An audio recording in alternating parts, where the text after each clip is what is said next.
With stamp sets that have a lot of designs in them, sometimes it's fun to create different layers or different looks instead of coloring them using actual pattern paper to create your scene. For example, in this cute Christmas scene, we have Santa's cookies sitting on the fireplace, and you'll notice that the banner is on a different stamp pattern paper. These other pieces are colored, and these guys are colored as well. So you can mix and match your coloring as well as your pattern papers. So let me show you another example, and this is the one we're actually going to do today.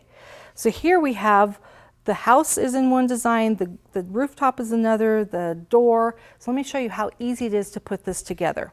The first thing you're going to do is stamp all the images. So I'm going to use my black ink, and I have my acrylic stamp all ready to go with the design facing up, the smooth part on the block. Ink that all up, and I'm going to stamp this little guy right in the middle, and then I'm going to move on to my next one.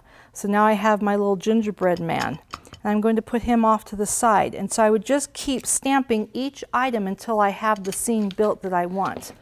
When I have it the way I want, then I'm going to come and stamp the individual pieces. So for example, the house, I know that I want to have the roof and the house a different color. So I'm going to start again by inking up that house, and I'm going to stamp it twice. Once for the roof, once for the main house piece. So here's the roof.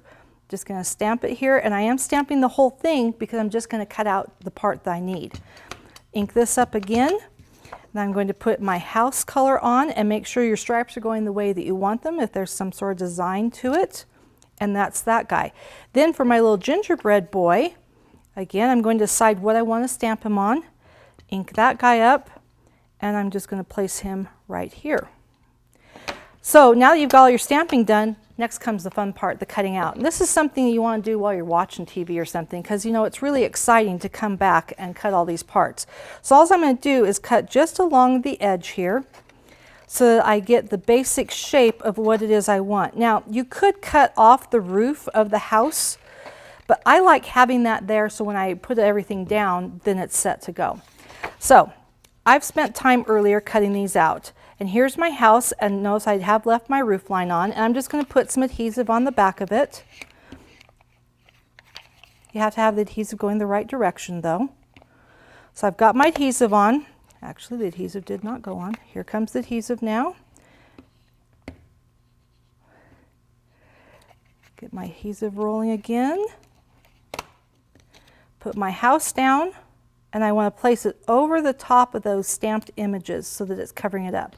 Now for smaller pieces, I want to use something that's smaller adhesive, and so I'm going to use this liquid adhesive, and I'm just going to place it along the edges here, and then I'm going to pick this up, and I'm going to come back and I'm going to lay it over the top of my roof. And you'll notice that as long as you position it properly, you don't even see that you have that red underneath it.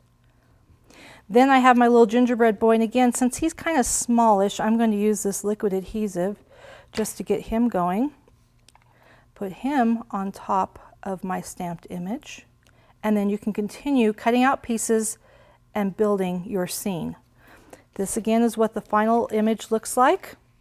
So each of the different parts has a different pattern paper. You can use the same ones, but look at the color and design that quickly adds by using pattern paper with your stamped images.